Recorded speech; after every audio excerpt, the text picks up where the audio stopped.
नमस्कार दोस्तों, selection India में आप लोगों का बहुत बहुत स्वागत है। और प्रीलिम फैक्ट में हिस्ट्री के एक विशेष मुद्दे के साथ हम फिर से आपके समक्ष हाजिर होते हैं।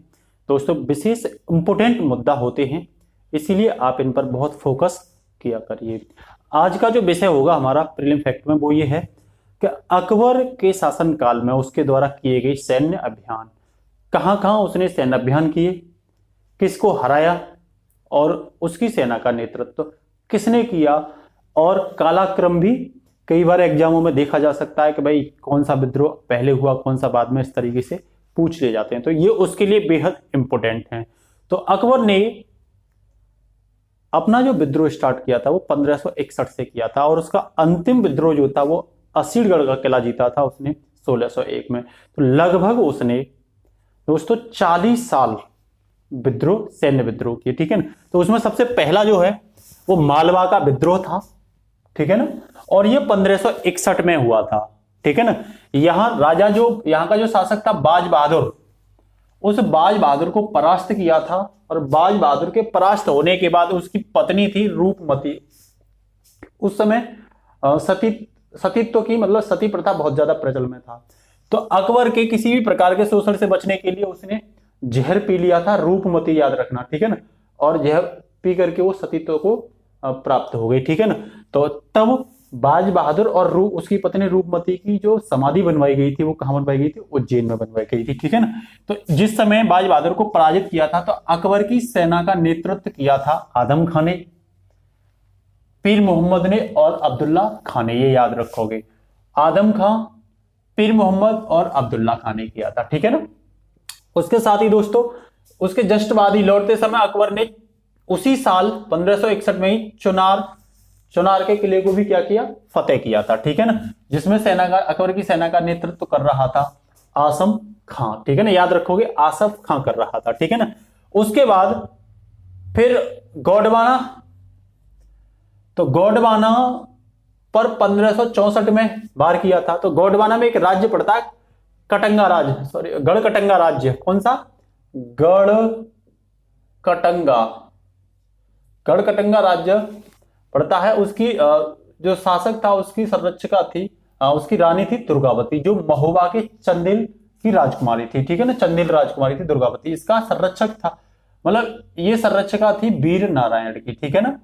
तो जो गढ़कटंगा राज्य था इसमें हिंदू राज्य की स्थापना की थी अमन दास ने, याद रखना, ठीक है ना। तो इसको अकबर ने फतेह किया था 1564 में, और जिसका नेतृत्व फिर से कौन कर रहा था, आसफ खां कर रहा था, ठीक है ना।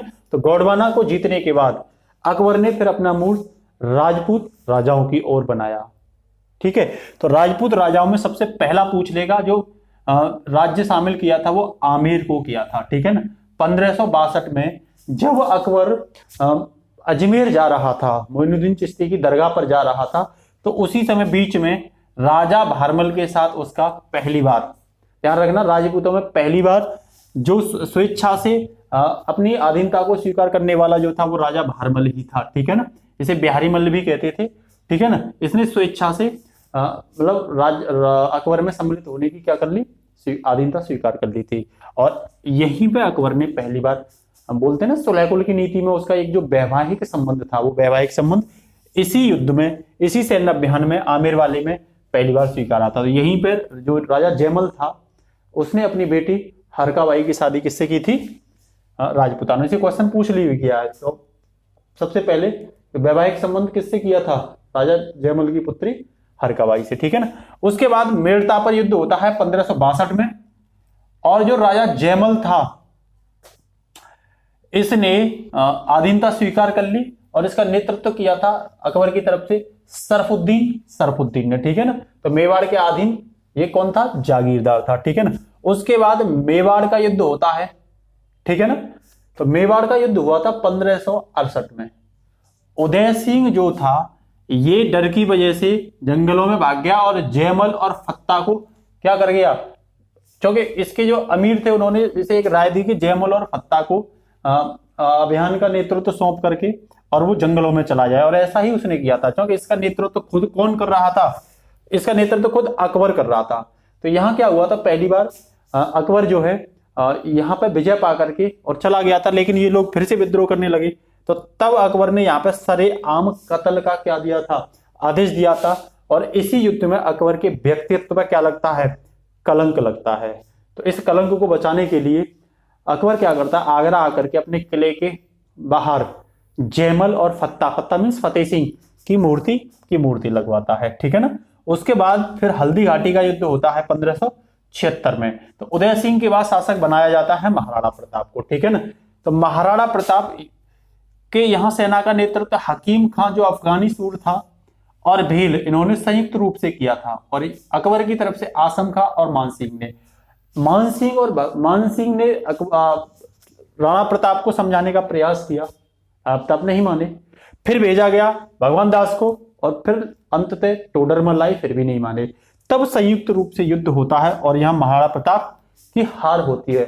लेकिन हार के बावजूद भी अंत तक इस युद्ध में ये जो राजपूत थे ये अपनी हार को स्वीकार नहीं, मतलब ये स्वाधीनता, अकबर की स्वाधीनता स्वीकार करने के लिए तैयार नहीं थे। तो याद रखना हल्दी घाटी का युद्ध 1576 में, किसके बीच, महाराणा प्रताप और मान सिंह और आसफ खां के बीच, ठीक है ना। किस किसने समझाने का प्रयास किया, तो मान सिंह ने, भगवान दास ने और टोडरमल ने, ठीक है ना, ये अकबर की तरफ से थे।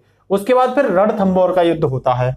तो रणथंभौर, एक चीज और ध्यान रखना, यही चित्तौड़गढ़ का किला था। तो चित्तौड़गढ़ को राजस्थान का प्रवेश द्वार कहा जाता है, राजस्थान का प्रवेश द्वार कहा जाता है किसको, चित्तौड़गढ़ को, ठीक है ना। तो याद रखना। तो अब रणथंभौर का युद्ध होता है 1569 में, ठीक है ना। तो 1569, ये दोस्तों 76 नहीं है, ये 72 होगा ना, इसे एक बार चेक कर लेंगे, ठीक। तो 1569 में सूरज राय जो हाडा राजपूत था, ठीक है ना, उसने पहले तो भगवान दास ने एक बात कही कि भाई ये आधीनता स्वीकार कर ले, राजी से ही मान जाए, ठीक है ना, लेकिन ये नहीं माना। लेकिन फाइनली बाद में इसे समझ में आया तो इसने अपने पुत्र दुद्दा और भोज को भेजा था और स्वेच्छा से ही ये अकबर के साम्राज्य में क्या हो गए थे, शामिल हो गए थे। उसके बाद कालिंजर का युद्ध होता है 1569 में, उसी साल। तो वहां रामचंद्र को हरा करके मजनू खान नेतृत्व कर रहा था किसका, अकबर की सेना का। तब क्या कर लेते हैं, कालिंजर को भी अकबर के साम्राज्य में मिला लिया जाता है। उसके बाद दोस्तों मारवाड़ का युद्ध। तो मारवाड़ का जो युद्ध था, मारवाड़ का युद्ध 1570 में होता है, ठीक है ना।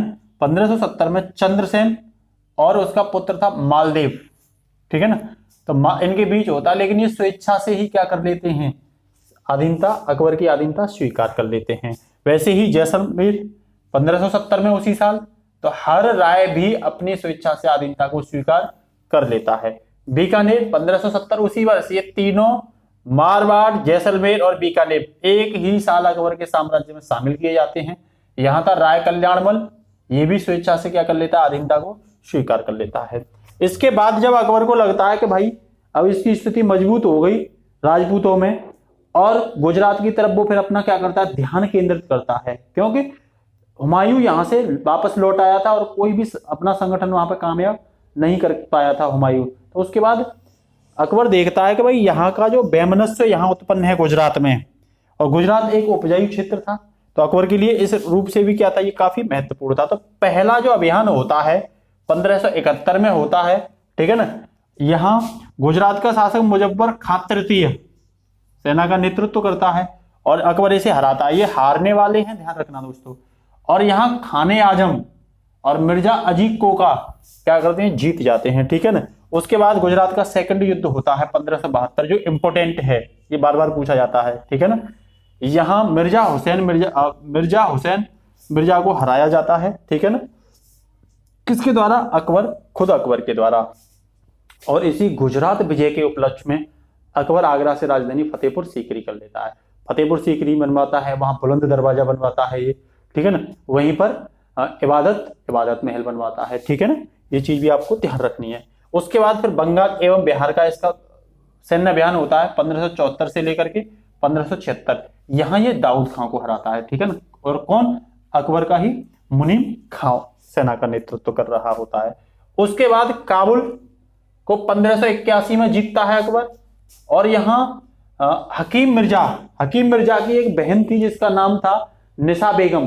तो निशा बेगम को हकीम मिर्जा क्या करता है, यहाँ का सूबेदार बनाता है। लेकिन हकीम मिर्जा की मृत्यु के बाद मानसिंह और अकबर इसे फिर से क्या कर लेते हैं, अपने साम्राज्य में मिला लेते हैं। उसके बाद कश्मीर में 1586 में पहले क्या होता है कि यूसुफ खां को अकबर हरा देता है। यहाँ पे जो नेतृत्व कर रहे थे अकबर की सेना का तो कासिम खां और भगवान दास कर रहे थे, ठीक है ना।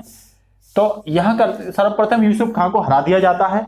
तो यूसुफ खां के हराने के बाद, ठीक है ना, ध्यान रखना शाह कुली मरहम, या कासिम खां की जगह एक नाम और हो सकता है शाह कुली मरहम, ठीक है ना, वो एक ही नाम है, ध्यान रखना।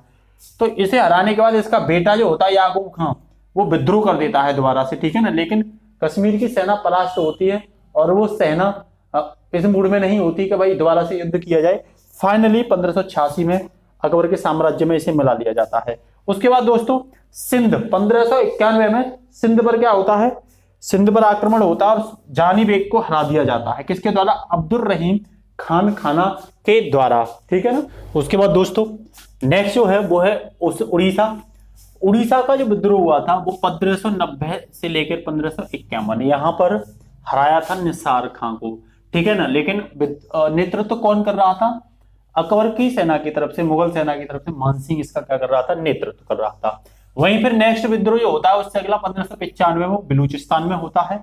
यहां पर पन्नी अफगान को हराया गया और नेतृत्व कौन कर रहा था, मीर मासूम कर रहा था, ठीक है ना। उसके बाद कांधार 1595 उसी साल, ठीक है ना, मुजफ्फर हुसैन को हराया गया और इसने स्वयं ही मुगल सूबेदार जो था साबिक की इच्छा पे ही अधीनता को क्या कर लिया, स्वीकार कर लिया था। उसके बाद फिर खानदेश 1591 में, ठीक है ना, किसको हराया, अली खां को हराया और स्वेच्छा से इसने क्या कर दिया, अधीनता, अकबर की अधीनता स्वीकार कर ली, ठीक है ना। उसके बाद अहमदनगर 1597 से 1600 तक चला यहाँ पे, ठीक है ना, क्योंकि यहाँ पे ऑलरेडी पहले ही 1595 में एक बड़ी सेना के नेतृत्व के साथ चांद बीबी ने मुगलों से सामना किया, लेकिन फाइनली कोई फायदा नहीं निकला। दोनों ही ओर की सेना को क्या हुआ, नुकसान हुआ और बाद में संधि कर ली गई। उसके बाद अहमदनगर पर दोबारा से 1597 से 16 तक फिर से सैन्य अभियान जारी रहा। फाइनली यहाँ अब्दुल निजाम को हटाया गया, जिसकी संरक्षिका थी चांद बीबी, और यहाँ शाहजादा मुराद क्या और अब्दुल रहीम खान खाना क्या कर लेती हैं, अकबर के मुगल प्रशासन में अहमदनगर को शामिल कर लेते हैं, ठीक है ना। उसके बाद मुराद की मृत्यु हो जाती है और फिर असीरगढ़ के किले को फतेह किया जाता है। ये अकबर की अंतिम विजय थी। यहाँ मीर बहादुर को हराया जाता है और सामान्यतः ये बोला जाता है कि असीरगढ़ के किले को अकबर ने सोने की कुंजियों से खोला था, ठीक है ना।